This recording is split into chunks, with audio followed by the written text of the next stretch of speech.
Hola, ¿qué tal? ¿Cómo están todos ustedes? Me da mucho gusto saludarles. Soy Tere García Ruiz y estoy muy contenta de poder compartir dos noticias importantes, interesantes.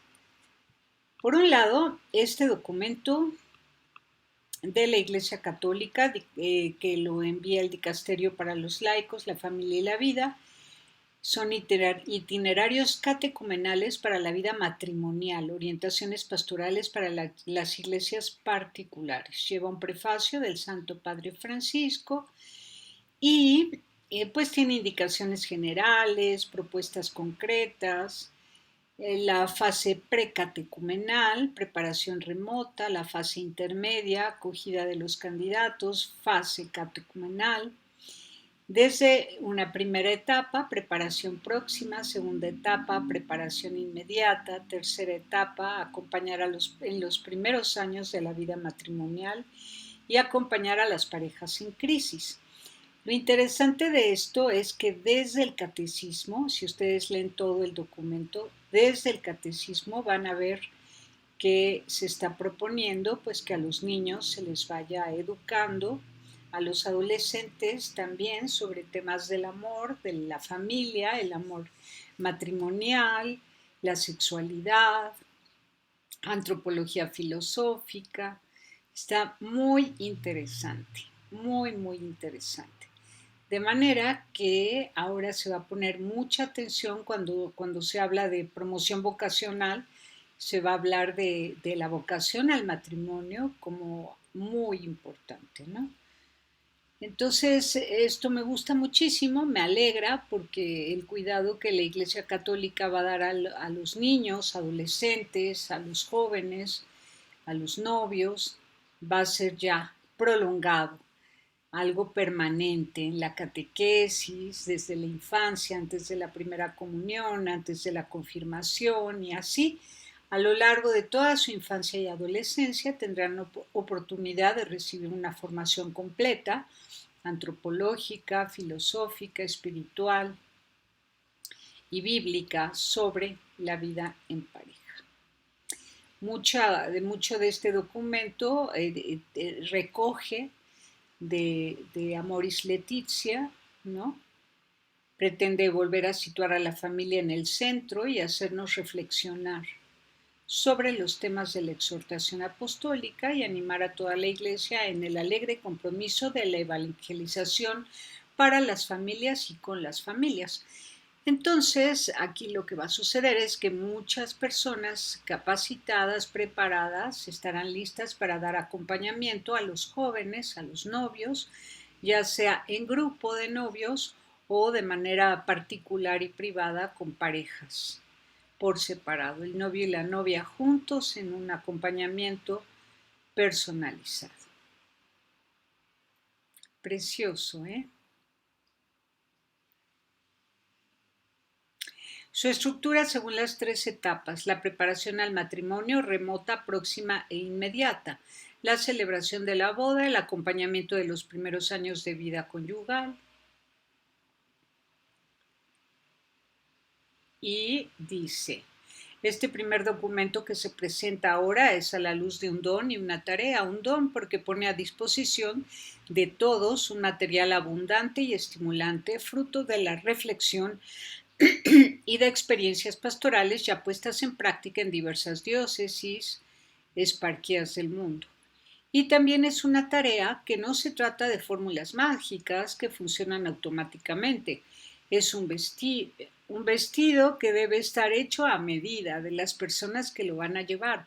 Se trata en efecto de orientaciones que piden ser recibidas, adaptadas y puestas en práctica en las situaciones sociales, culturales y eclesiales concretas en las que cada iglesia particular se encuentra. Apelo, dice Papa Francisco, por tanto, a la docilidad, al celo y a la creatividad de los pastores de la Iglesia y de sus colaboradores para hacer más eficaz esta vital e indispensable labor de formación, de anuncio y de acompañamiento de las familias. Me encanta. Ánimo, dice al final. Demos los primeros pasos. Iniciemos procesos de renovación pastoral. todo es una oportunidad para evangelizar. Pero además qué bonito, ¿no? Que la iglesia es madre y una madre no tiene preferencias entre sus hijos. No los trata de forma desigual, les da a todos el mismo cuidado, la misma atención, el mismo tiempo. Dedicar tiempo es una señal de amor. Si no dedicamos tiempo a una persona, es señal de que no la queremos. Esto me viene a la mente muchas veces cuando pienso que la Iglesia dedica mucho tiempo, varios años, a la preparación de los candidatos al sacerdocio o a la vida religiosa, pero dedica poco tiempo, solo unas semanas, a los que se preparan para el matrimonio. Y ahora ya no. Ahora van a dedicar tiempo a acompañar a las familias. Vamos a dedicar tiempo porque todos debemos estar involucrados. En todo este documento habla de las familias, habla de cómo los laicos deben participar en este proceso de educación para el matrimonio a lo largo de toda la formación cristiana desde antes de la primera comunión. Y después del sacramento del matrimonio continuar con ese acompañamiento y formación. La otra noticia tiene que ver con que un obispo explica por qué es imposible que haya mujeres sacerdotales en la iglesia, lo hace a través de una carta. El obispo de Córdoba, España, Monseñor Demetrio Fernández, explicó por qué es imposible que existan mujeres sacerdotes o sacerdotisas en la Iglesia Católica. Una propuesta hecha recientemente por al menos 2 históricas arquidiócesis españolas. En su más reciente carta semanal titulada Sacerdocio femenino imposible, el prelado habló sobre la realización de la fase diocesana del sínodo de la sinodalidad. Ahora estamos en una etapa dentro de la Iglesia Católica donde se están llevando a cabo encuentros sinodales, esto es, laicos, sacerdotes, obispos, hablando de todos los temas que inquietan a los seres humanos, de todos los temas. Entonces, en esta sinodalidad en la que se vive un ambiente de intensa comunión con personas de distintos contextos que permiten ver lo bonita que es la Iglesia, dice el obispo en su carta, Monseñor Fernández resaltó que si bien la Iglesia resalta por su belleza, no han faltado voces disonantes en algunas diócesis de España y en otros lugares no tan lejanos. Voces que atentan contra la comunión eclesial porque vienen a hacer propuestas que traspasan la línea de esa comunión eclesial. Me refiero sobre todo a varias propuestas disonantes con la doctrina y la moral católica, y especialmente a la propuesta del sacerdocio femenino, como si la Iglesia tuviera que ponerse al día en esta reivindicación al socaire del feminismo reinante, lamentó. A ver si de tanto proponerlo se va creando la conciencia de esa reclamación de una supuesta igualdad y los pastores ceden concediendo esta reclamación. Agregó, con preocupación. Aunque en su carta no menciona por nombre a alguna de esas voces a las que se refiere, recientemente en España las arquidiócesis de Barcelona y Zaragoza han propuesto en el marco de la fase diocesana del sínodo de la sinodalidad que concluirá en Roma el 2023, abolir el celibato y ordenar mujeres sacerdotes. Luego de algunas noticias aparecidas sobre el tema, el cardenal Juan José Omeya, arzobispo de Barcelona y presidente de la Conferencia Episcopal Española, publicó una nota en la que aseguró que la abolición del celibato y la ordenación de mujeres sacerdotes son únicamente propuestas y que éstas no se han presentado aún ante el Papa. En su carta, el obispo de Córdoba dijo que el pedido del sacerdocio femenino no es nuevo. Estos aires corrían ya hace más de 30 años y el Papa Juan Pablo II zanjó la cuestión con su autoridad apostólica, aportando las razones que señala en su carta apostólica Ordinatio Sacerdotalis de 1994. Vamos a leerlo y volvemos luego a esta carta. A ver qué dice Juan Pablo II. A ver, permítanme. sobre la ordenación sacerdotal reservada solo a los hombres. Venerables hermanos en el episcopado. La ordenación sacerdotal mediante la cual se transmite la función confiada por Cristo a sus apóstoles de enseñar, santificar y regir a los fieles, desde el principio ha sido reservada siempre en la Iglesia Católica exclusivamente a los hombres. Esta tradición se ha mantenido también fielmente en las iglesias orientales. Cuando en la comunión anglicana surgió la cuestión de la ordenación de mujeres, el sumo pontífice Pablo VI, fiel a la misión de custodiar la tradición apostólica y con el fin también de eliminar un nuevo obstáculo en el camino hacia la unidad de los cristianos, quiso recordar a los hermanos anglicanos cuál era la posición de la Iglesia Católica. Ella sostiene que no es admisible ordenar mujeres para el sacerdocio por razones verdaderamente fundamentales. Tales razones comprenden el ejemplo consignado en las Sagradas Escrituras de Cristo que acogió a sus apóstoles solo entre varones. La práctica que escogió a sus apóstoles solo entre varones. La práctica constante de la Iglesia que ha imitado a Cristo escogiendo solo varones y su viviente magisterio, que coherentemente ha establecido que la exclusión de las mujeres del sacerdocio está en armonía con el plan de Dios para su Iglesia. Pero dado que incluso entre teólogos y en algunos ambientes católicos se discutía esta cuestión, Pablo VI encargó a la Congregación para la Doctrina de la Fe que expusiera e ilustrara la doctrina de la Iglesia sobre este tema. Esto se hizo con la declaración Inter Insigniores, que el Sumo Pontífice aprobó y ordenó publicar.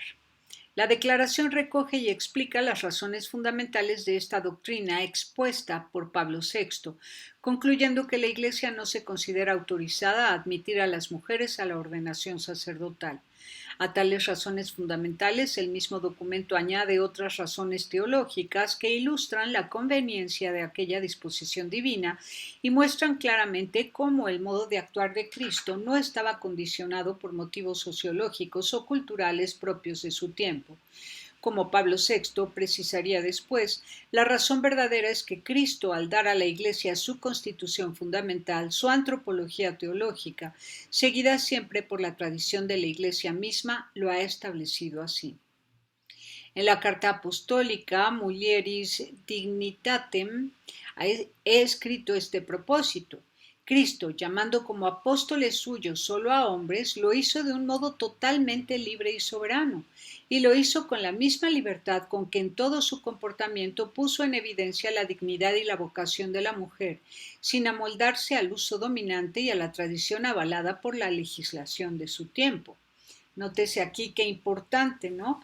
Cristo, con toda su libertad, podía haber hecho a las mujeres sacerdotisas si él hubiese querido, las hubiera llamado como apóstoles, ¿no? Y las hubiera tratado, pues, les hubiera dado el mismo lugar que a los varones.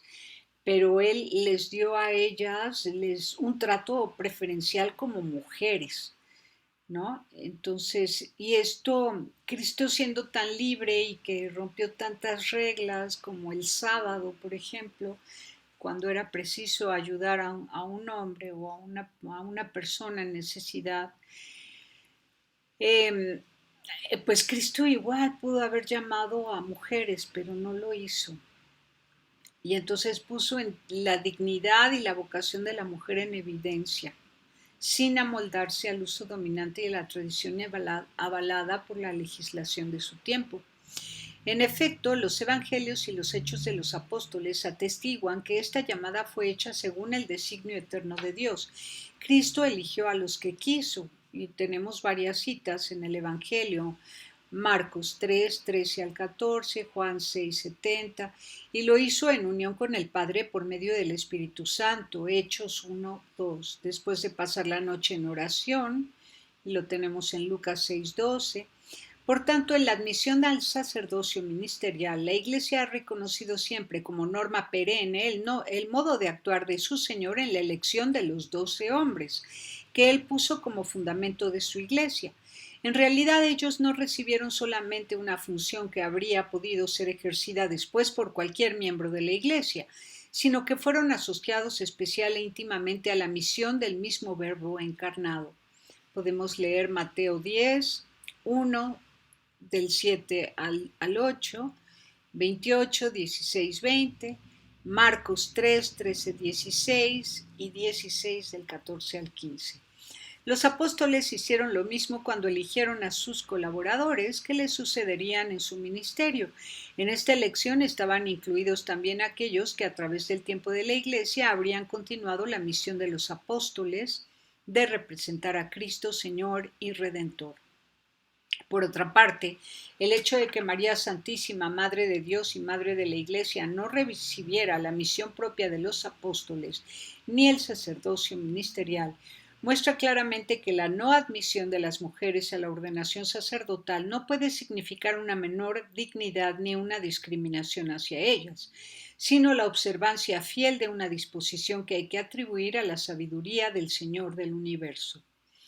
La presencia y el papel de la mujer en la vida y en la misión de la Iglesia, si bien no están ligados al sacerdocio ministerial, son no obstante totalmente necesarios e insustituibles. Como ha sido puesto de relieve en la misma declaración Inter Insignores, la Santa Madre Iglesia hace votos porque las mujeres cristianas tomen plena conciencia de la grandeza de su misión. Su papel es capital hoy en día tanto para la renovación y humanización de la sociedad como para descubrir de nuevo por parte de los creyentes el verdadero rostro de la Iglesia. El Nuevo Testamento y toda la historia de la Iglesia muestran ampliamente la presencia de mujeres en la Iglesia, verdaderas discípulas y testigos de Cristo en la familia y en la profesión civil, así como en la consagración total al servicio de Dios y del Evangelio. En efecto, la Iglesia, defendiendo la dignidad de la mujer y su vocación, ha mostrado honor y gratitud para aquellas que, fieles al Evangelio, han participado en todo tiempo en la misión apostólica del pueblo de Dios. Se trata de santas mártires, de vírgenes, de madres de familia, que valientemente han dado testimonio de su fe y que, educando a los propios hijos en el espíritu del Evangelio, han transmitido la fe y la tradición de la Iglesia. Por otra parte, la estructura jerárquica de la Iglesia está ordenada totalmente a la santidad de los fieles, por lo cual recuerda la declaración Inter Insignores, el único carisma superior que debe ser apetecido es la caridad. Los más grandes en el reino de los cielos no son los ministros, sino los santos.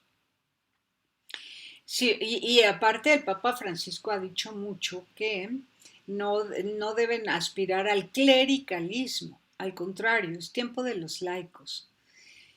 Si bien la doctrina sobre la ordenación sacerdotal reservada solo a los hombres sea conservada por la tradición constante y universal de la Iglesia y sea enseñada firmemente por el magisterio en los documentos más recientes, no obstante en nuestro tiempo y en diversos lugares se la considera discutible o incluso se atribuye un valor meramente disciplinar a la decisión de la Iglesia de no admitir a las mujeres a tal ordenación.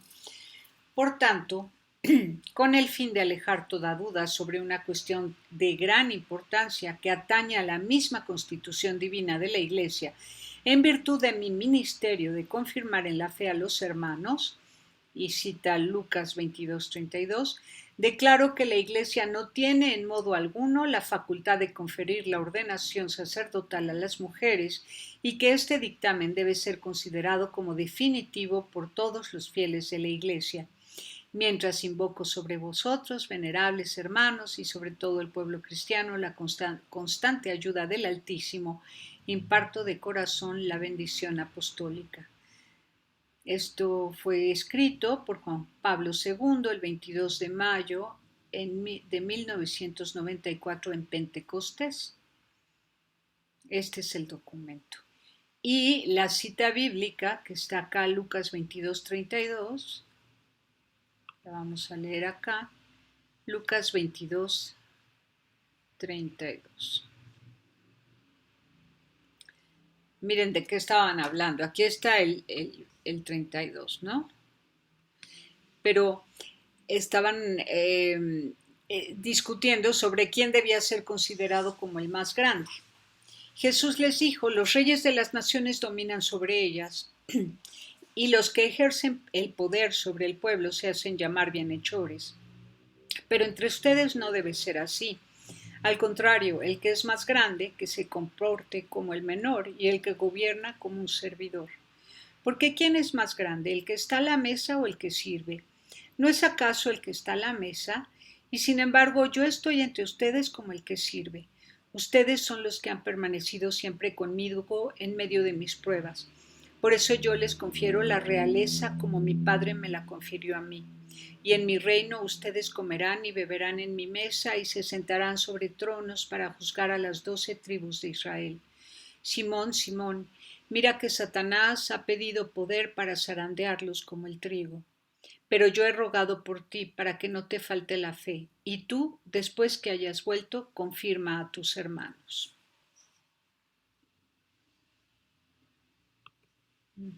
Palabra de Dios. Volvemos a este texto, a esta nota. Entonces ya fuimos a leer esta ordenación sacerdotal.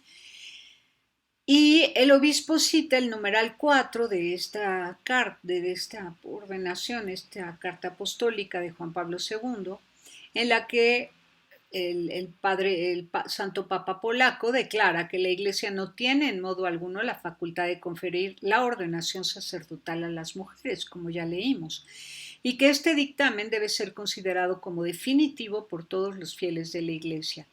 Monseñor Fernández precisó asimismo sobre esto, que no se trata de una cuestión simplemente disciplinar, sino de un asunto que afecta a la misma constitución divina de la Iglesia y sobre la que el Papa ha hablado, elevando la doctrina a rango de definitiva, es decir, irreformable. Ante el tipo de propuesta como la del sacerdocio femenino, que traspasan la línea de la unidad de la fe, deben saltarnos las alarmas del sensus fidei, sentido de la fe. A eso no jugamos. El obispo de Córdoba destacó que en el sínodo cabemos todos, claro, pero no caben propuestas que salen de la comunión en una misma fe y que responden a ideologías de moda. Esto es muy importante. No podemos zarandear a la Iglesia con ideologías de moda.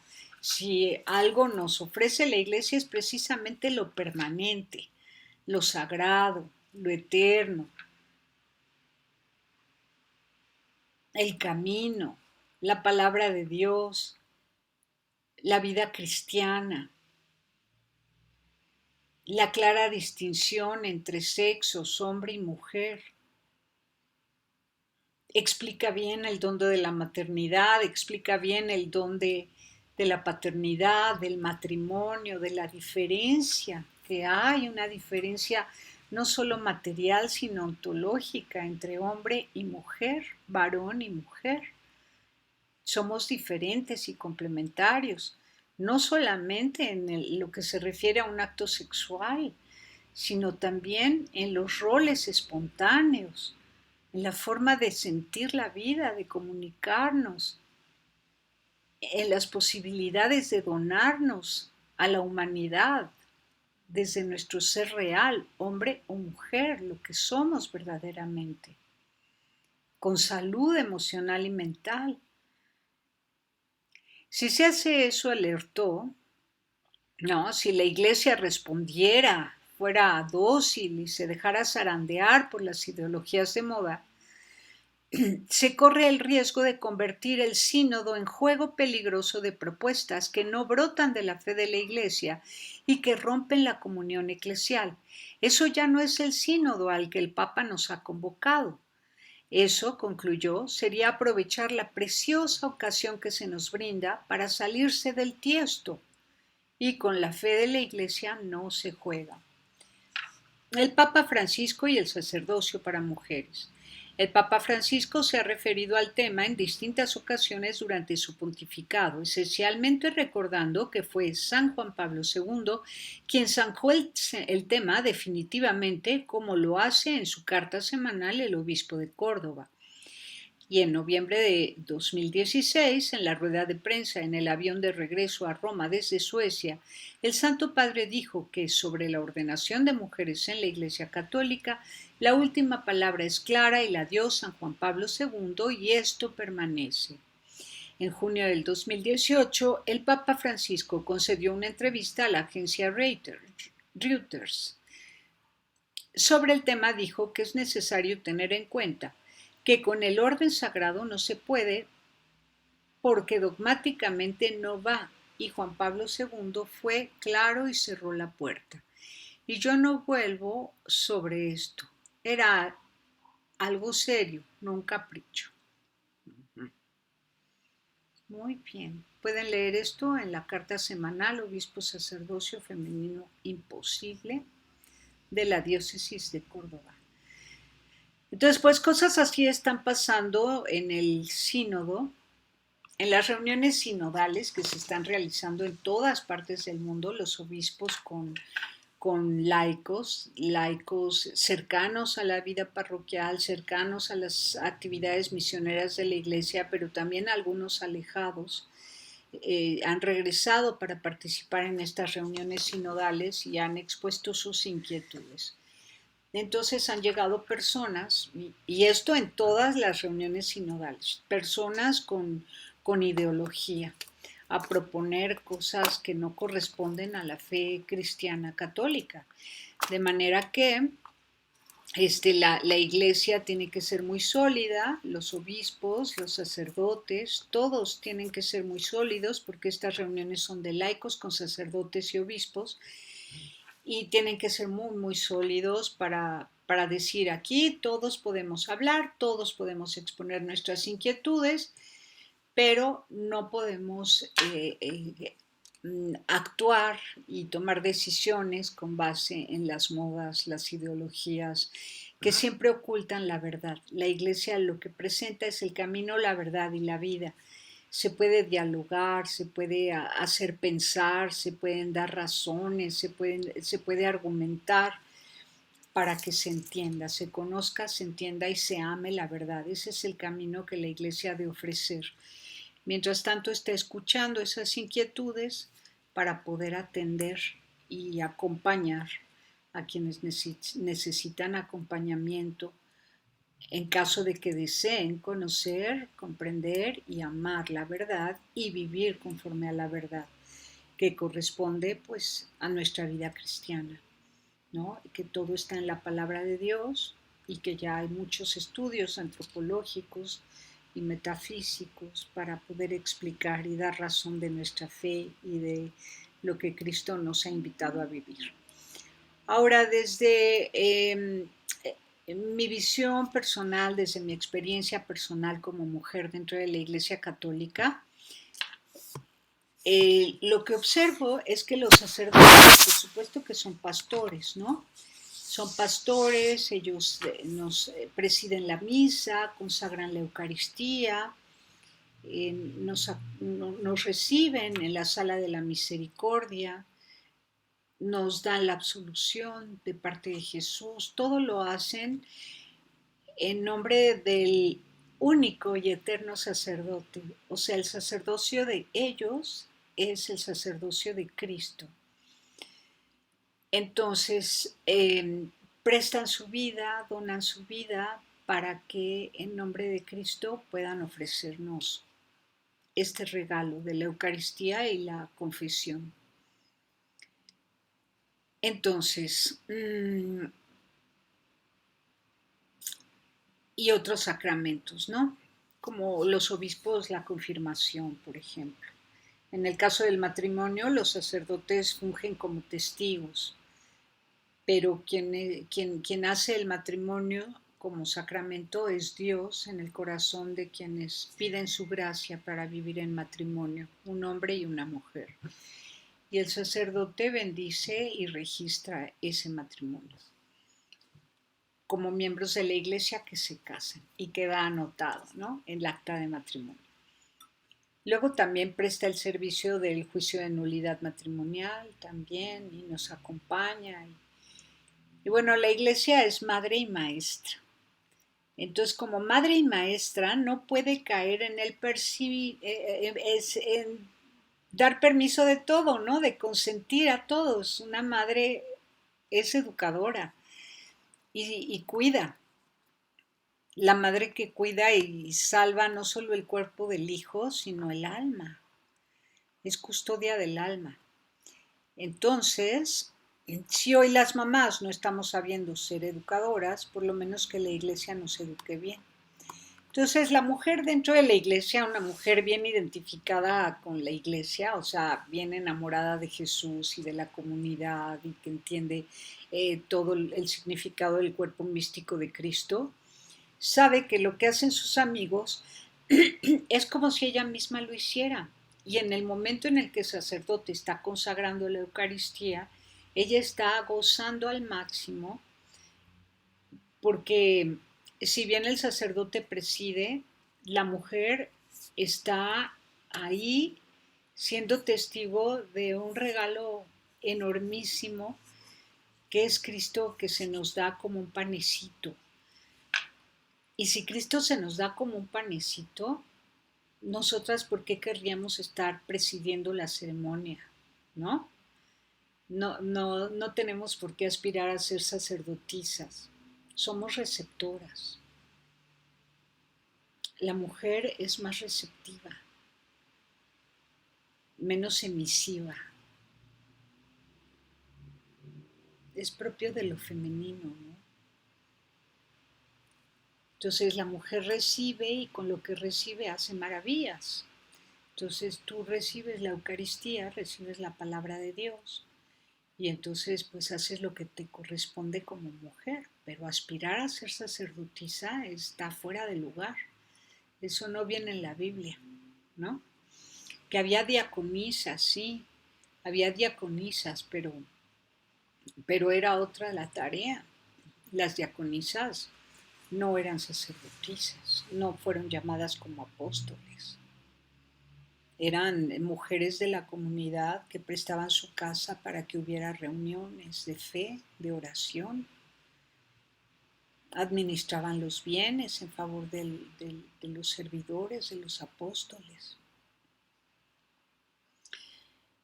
Y bueno, el que quiera ser el primero, que sea el servidor, ¿no? Entonces, yo creo que la mujer debe aceptar el lugar que se nos ha dado, que es maravilloso. Por ejemplo, ser amigas de sacerdotes, custodiar el alma de los sacerdotes, es muchísimo, es precioso. No tendrían por qué competir con los sacerdotes o ser sacerdotisas, no es necesario. De hecho, en los ritos orientales los sacerdotes sí se pueden casar, ¿no? Entonces, sería mejor que las mujeres aspiraran a ser esposa de sacerdote que ser sacerdotisa. Entonces tiene mucho que ver, de hecho, la mujer que pide ser sacerdotisa no ha madurado en la fe. Puede ser una conversión inicial, ¿no? Y entonces hay mucha euforia y quiere serlo todo dentro de la iglesia por esa misma euforia de una conversión reciente, de un primer descubrimiento, pero le falta vida dentro de la iglesia, le falta lectura de la palabra de Dios, le falta sumisión a la voluntad de Dios, le falta conexión con el corazón de Jesús. Y es evidente que le falta todo eso cuando pide ser sacerdotisa, porque cuando tú estás inmersa verdaderamente dentro de la iglesia y de la fe cristiana, no necesitas nada más que la palabra de Dios y vivir conforme a su voluntad. Entonces hay que revisar el corazón de quien pide ser sacerdotisa, el corazón y la mente y su experiencia, cuál ha sido su proceso. Y seguramente que hay mucha euforia. Si es sincera su petición, es como quererlo todo, pero tiene que madurar, ¿no? Para darse cuenta que no hace falta que sea sacerdotisa. O puede ser que llegue con ideología, con malas intenciones, y no podemos permitirlo. No podemos permitirlo. No pueden un puñado de mujeres venir a cambiar siglos de madurez filosófica y teológica con apego a la palabra de Dios. Y además la tradición de la iglesia, el respeto a la madre y maestra que es la iglesia.